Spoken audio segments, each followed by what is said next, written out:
Hi everyone, welcome to another episode of Get to Know a Theater. Today we are outside on a beautiful 70-degree day here in the Pacific Northwest. I am joined by Joe Walsh, Managing Artistic Director here at Lakewood Playhouse. Welcome to the show, Joe. Thank you. Nice to have you. We are in Lakewood Town Center, I think. Yes, yeah. Nice little shopping area, but it's a beautiful area right outside of Tacoma. And this little kind of hidden gem here, the Lakewood Playhouse. And Joe, like I said, is a managing artistic director. So, Joe, you're new to the area and new to Lakewood. How has it been? First of all, how long have you been here? And how has it been acclimating, and how have people been as far as welcoming you? Oh, very welcoming. And I arrived December 1st, so I'm still fairly new. But, days like today, I'm just looking over here and you can see the mountain in the distance. You just think, where else would you want to live? No. It's such a beautiful place and such an amazing community. And I think the thing that most attracted me to Lakewood Playhouse was our mission, to build community through theater. And that really was something that excited me. And when I came out to visit, when I was deciding whether I was going to accept the job or not, I remember walking into the space. And if you've walked into the space, it is truly magical. And I sort of stood in the middle of the room and thought, what an incredible opportunity this is. To come to a theater people love, a theater that has been here for this next year will be our 86th season. Wow! In this beautiful location, and Erin, who interviewed me, I remember she was driving me around, and she took me to the coffee cabin in Stillicum. And you go and you look right over the sound as you come down and turn. And my apartment's in Stillicum, and I moved 3 minutes away from the coffee cabin. And it just became one of those things where this felt like, a place to come and where you could really build something special, both kind of personally and professionally. Yeah, great. Well, yeah, we'll look at the space, and we'll splice in some pictures of the space on the video so people can see what we're talking about. But it's a unique theater space. And as you have history directing, and you are a current director, and we're going to talk about that a little bit too. It's got to be a challenge as a director to where you've got seats all around. You're kind of it's more like in the square, I guess. It's in the square in here, yeah, but we're calling it in the round. Yeah. As a director, I find it incredibly freeing to work in the round or even in three-quarter thrust. It's the most natural that you can make things because you're never having to worry about cheating out.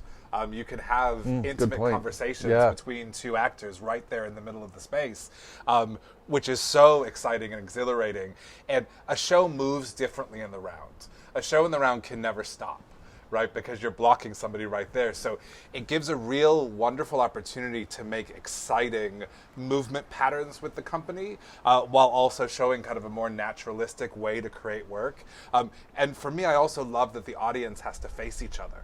Right, so you're experiencing something live, and you look across the space, and you're watching other audience members watch the play with you, and I think that's so special. Yeah, I noticed that at Taproot over in Seattle is the same way. It's sort of this thrust, but you look through what's going on stage, and you see other people's reactions, and it makes that more of that shared experience that we all really love about theater. Yeah, it's amazing. I mean, really, after the pandemic, right, gathering together has become so important, right? It's always been important. I always say to people, the theater's been dying for hundreds of years, and it never will, right? We can go to the movies. I love going to the movies. I go to the movies to relax, right? I come to the theater to experience. I come to the theater to breathe.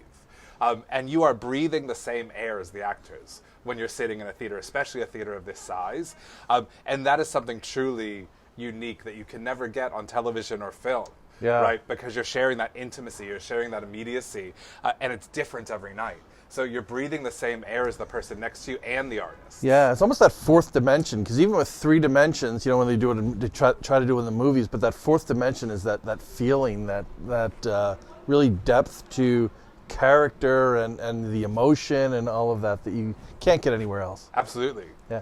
So we're going to get into your upcoming season, but you have one more show left this season, the Niceties. Yes. Tell us a little bit about that one. It opens on May 31st and runs through June 16th. Yes. What can people expect with the Niceties? The Niceties is an incredible work. It's a two-person play, a two-hander, as we say, directed by Michelle Matlock. And it sort of takes place in a Northeast liberal arts college. And it is a conversation between a upper middle-aged white professor and a junior year black college student talking about history, talking about who gets to tell history, how they get to tell it, and looking at the lens of history and whose history are we hearing, right? And how is that being told? And can a young black woman have a different interpretation of that history? And be allowed to write it, to rewrite it, to share it through her lens. And it's a really interesting conversation. And I love how Michelle talks about the play. She says, these two women are both right and they're both wrong the entire play. And I think that's an amazing way to start a conversation. Absolutely. And could be more timely. Yes. I mean, it's with so, all the conversations about history and that. And I love plays that make you think. And this sounds like one that's going to definitely make you think. Absolutely. I originally saw, I was living in Orlando, running a theater there for a few years, and I saw a very good friend of mine in a production there that was outstanding. And it's just a play that stuck with me for a long time. And Michelle and I were talking about what play to do in this slot. And we decided that we were gonna go away, we were gonna kind of look at our catalogs, look at what plays we wanted to do, and come back to each other and share titles. And this title was one that we both had on our list. And Michelle really said, this is it. This is the one we have to do. This is the conversation we have to have in the space as we look to the future. Great. Because it's such an interesting conversation. I really want Lakewood Playhouse to be a place of conversation. Next season we talk about join the conversation. So we don't just want people to come and watch a 2-hour play and go home. We want people to be able to sit with us in the space, have uncomfortable conversations in a space that is respectful, but the dialogue that we need to have as a community, we want this to be the place where you can come and have it. Yeah. So how has attendance been this season? To me, it's the first full season coming out of COVID where there's no mask mandates and a lot of that stuff's been relaxed. Still voluntary, of course. Yeah. But have people been coming back to the theater? How have you seen it? Yeah, people have been coming back. We are seeing kind of attendance trends change, right? We used to rely mostly on subscriptions. Right now we have a lot of single ticket buyers, a lot of people showing up the door, people kind of waiting to make their choice to come to a show or not until the last minute, right? And I think that's because things were so, in all theaters, right, things were so ever-changing during the pandemic and shows getting canceled. So I think it has changed how we come to the theater. And so it's been kind of steady. Right, and we've had some really successful, particularly kind of moments in shows. You know, we had our biggest audience since the pandemic with our youth production of Six, the second performance of that, and The Giver, which we did a few months ago. That had some really great audiences towards the end. So we've watched our trends kind of start to really grow. People seem interested and excited in coming back, and so we're trying to capture that energy as we look to next season. Yeah, there does seem to be across the board, and I've heard this from professional theaters as well as community theaters, some commitment phobia. Yes. Because you never know, and you sort of appreciate the moment for what it is, but there's no less of a desire to come out. But as far as committing to a full season or whichever, Yes. it seems to be a little bit less. And speaking of seasons, let's talk about before we talk about the specifics of next season. Will this be the first full season you're going to program? Yes. So I just arrived December 1st. So I literally got off the plane, came here. I checked into the Best Western around the corner.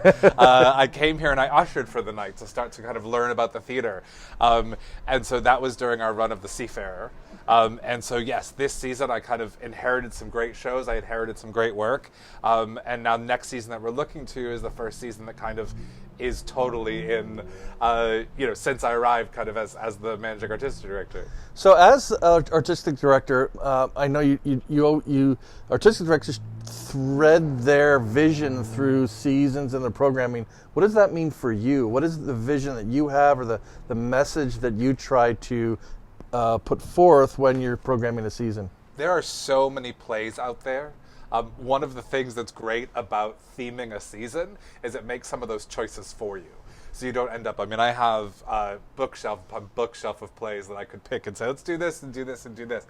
When we start to talk about, right, what does the community, what does the theater need and want out of a season, and you come up with how to structure it and theme it, it really starts to whittle down and make those choices for you. And as I said, when I first came here, the thing that I was struck by was building community through theater. I thought it was such an incredible mission. I thought it was centered around everything that we do. And I felt like for my first season as managing artistic director, it was really important to recenter that mission and have every decision that we make in this first season be about that. So we're doing 5 shows that all kind of surround the theme of building community. Okay, great. Well, those shows are, so my little cheat sheet here, but they're all back here as well. So we've got Godspell, It's a Wonderful Life, the radio play, Laramie Project, For Colored Girls Who Have Considered Suicide, When the Rainbow Is Enough, and the Spitfire Grill. So there are some that are familiar, some that are not. They all sound intriguing, and I know you're directing 2 of them. I am, yes. So we'll talk about that in a minute as well. Before we get into the shows and what you're excited about with these specific shows, one thing I've noticed in the Tacoma area especially is the sense of community among the theaters. Yes. So Tacoma Little Theater, Tacoma Musical Playhouse, Lakewood Playhouse here, all you advertise each other's shows. Yes. You get the word out. You post on Facebook when there's an opening at another one. Do you do any coordination when you program to find out, hey, what's Chris over at TLT doing, or what's John doing at TMP? Do you do any of that? Yeah, and first I would say I love the camaraderie, right? I love sharing. I love, that we have that moment of kind of celebrating each other. I think that's so important. It's central to, again, to our mission. And I think it's central to, Chris always says, right, theater begets theater. Right, so when we support each other, when we get the word out, we see each other's work and we celebrate each other, we're creating more theater lovers in our community, which is what we all want. And I just think that's so wonderful, and I'm so grateful to have walked into a community that has that centered in it and just kind of get to enjoy it and enjoy to visit all these amazing theaters. So that's first. And second, yes, there was a random email and I was the newest person in, right? So there's a random email saying, right, what's everyone's seasons, just to make sure before we announce we're not kind of colliding on anything. Yeah. So we all sort of did share, and I had lunch with John and Chris a while ago, and we all shared what we were doing and why, and sort of started those conversations amongst ourselves, again, so that we can support each other. And I think it also helps. We want to make sure that the actors have a wonderful choice, right, and what they can come and do, and different plays that they might want to come and be a part of, and where they want to audition, and making sure that we're sharing those opportunities, and we're sharing them community-wide, and we're sharing them as a community. Yeah. I think as a group of theaters, right, part of our job is to look after, right, our patrons and also our artists. So when I'm looking at the schedule now, you were directing Godspell and the Laramie Project. Yes. When you scheduled the season, did you already have those in mind for directing, or did you build the season and thought, boy, I'd really love to direct these? Which came first, I suppose? I mean, as the season fell into place, it sort of became, this is my first season here as managing artistic director, so it felt like whatever that first show is, I should probably direct. I have a history with Godspell, and I love it. And it is one of the few musicals that perfectly fits into the theme of building community through theater. When you look at what Stephen Schwartz and Michael John Tembelik have written about Godspell, they say the play is about a group of people building a community in 2 hours, right, in front of the eyes of the audience. Yeah. And so it sort of became clear that would be what we would open the season with, and that I should probably step in and direct it.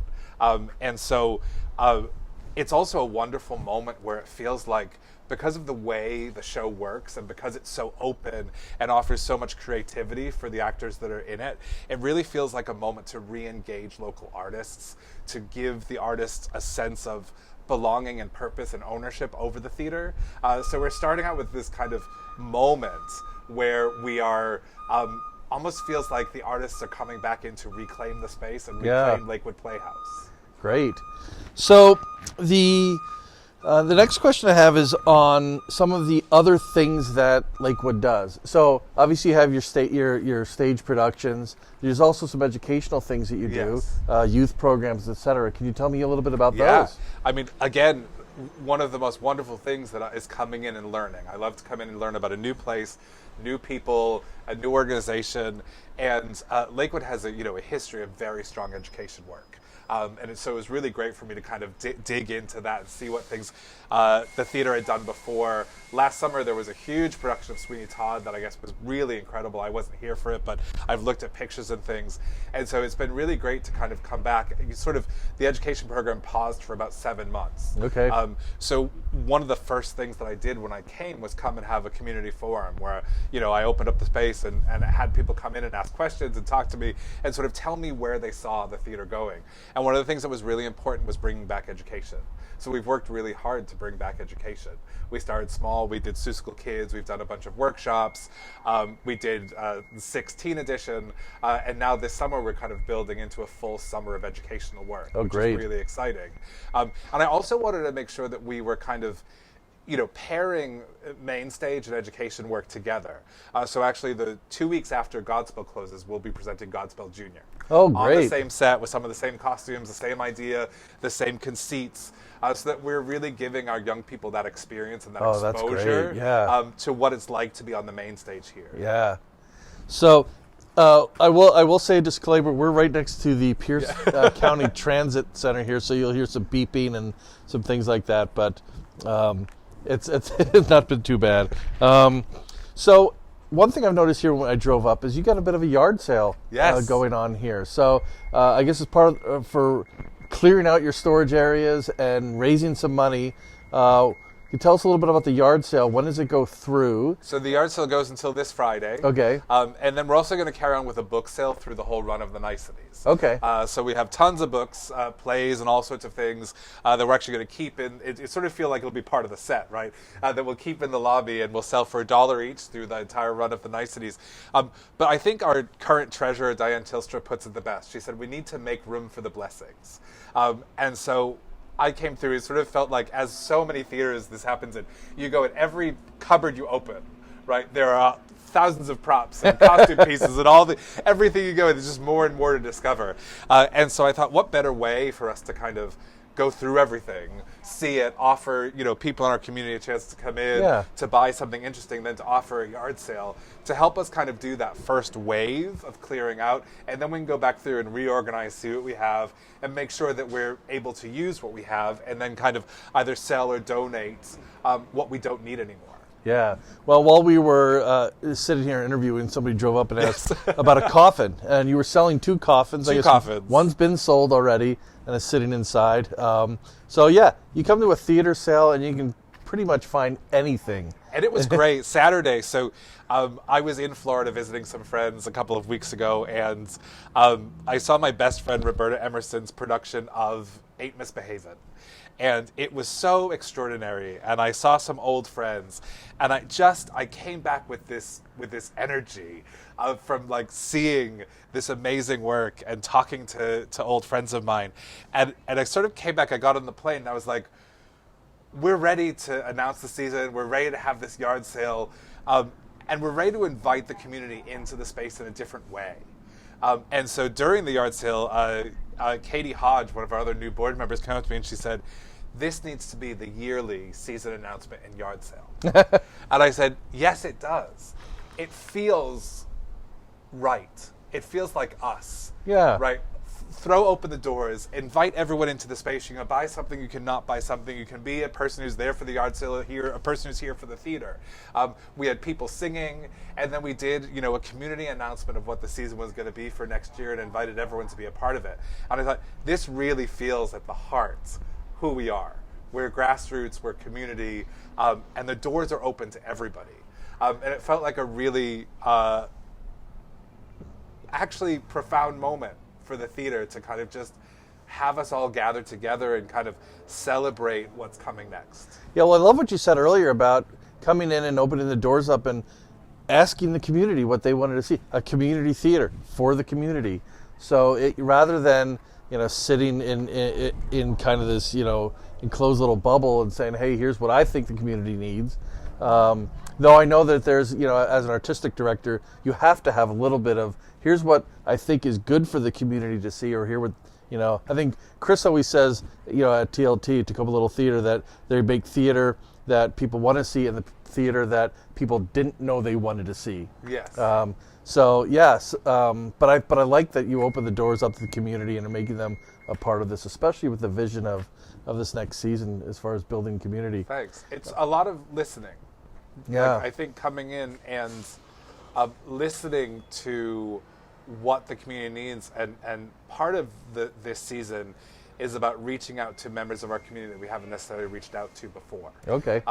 It was important to me that we have kind of this moment of Godspell where for me it feels like we're directly speaking with our artists, and we're saying, right, come back and come join us. Right, let's create this moment that we're really building together. And I say, Day by Day has 3 lyrics, right? So maybe we'll ask the entire audience to sing along with us, so everyone can be in Godspell. Yeah.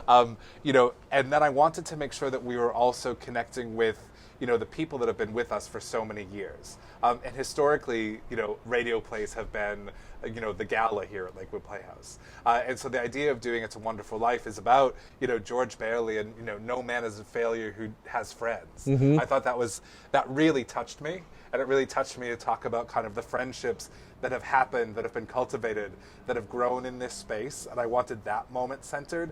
I also wanted to tell our seasoned subscribers, some of which come up to me and say, I haven't missed a show in 45 years, right? I wanted them to know that we were paying attention.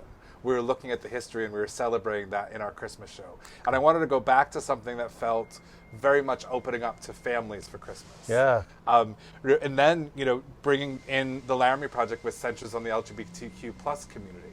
Making sure we're engaging in conversation, and telling the story, which again is about a community in crisis. Laramie went through, a crisis together, and they were actually brave enough. Many people were brave enough to sit down with a theater company and tell their story. Yeah. And it's incredible. And then for Colored Girls, hasn't been done. We're not sure when the last time it was done in the area was, right? And this incredible play written by Ntasake Shenge, right, about the experience of Black women, and inviting everyone to sit in the circle, but center, the quote that we picked for that was "Sing a Black Girl Song," and it was so important to center the stories of Black women in this space. Yeah. And it was something that when Michelle and I originally talked about it, it was one of the shows that came up when we talked about the Niceties, and it came up, and we both had this moment of next year. And Michelle said, can I direct it? I said, we're only doing it if you direct it. Right? Your reaction to it. And if you read, she's already written some things about how long she's carried the play with her and wanted to do it. Oh, nice. It's so exciting to hear what she is going to bring to that play. And then we have Spitfire Grill, which is a story about giving the Spitfire Grill to the community. And so the season is about opening the doors to everybody with Godspell, having conversations with specific members of our community, specific groups in our community, while we're engaging in the story and the conversation together. Yeah. And then the last is metaphorically, right, doing what a not-for-profit does, as you say, right, wrapping the whole thing up in a bow and giving Lakewood Playhouse back to its community. Yep. Fantastic. This sounds like it's going to be a great season. And if people are inspired to help out or donate some money to help Lakewood continue in its mission, I imagine they could do things through the website. Through the website, yes. I think we have 1.5 weeks left to join Circle 86, which is a new initiative that we started, which is a group of people who have donated. And if you join Circle 86 as a member during our 86 season, you'll be invited to different specific conversations. You might get invited to come into a rehearsal, to watch a technical rehearsal, maybe a dress rehearsal. It's a really exciting way to engage directly with members of our community and kind of, if you are inspired by theater, to actually come and get a really strong backstage look at what we do here. And I've been inspired by other theaters locally. Intaman has a really amazing membership program where they open up first rehearsals and things like that, and I love the work that they're doing. And so it wasn't really inspired by that, but it was one of those things that when we were talking about it, I was watching it happen elsewhere, and it made me think, yeah, this is a really great initiative to invite community members directly in to experience the work that we do on a different level if they're interested. Great. Well, Joe, it's been a pleasure. Thank you so much. Thank you. I will look forward to the Niceties, and I will probably see you at the theater when I come out and see it to review it here in a few weeks. But my guest has been Joe Walsh, Managing Artistic Director here at Lakewood Playhouse. Thank you again for your time. Thank you. Thank you for watching and for continuing to tune in and support us at the Sound on Stage. Once again, I'm Greg Heilman. And until next time, I will see you at the Stage Door.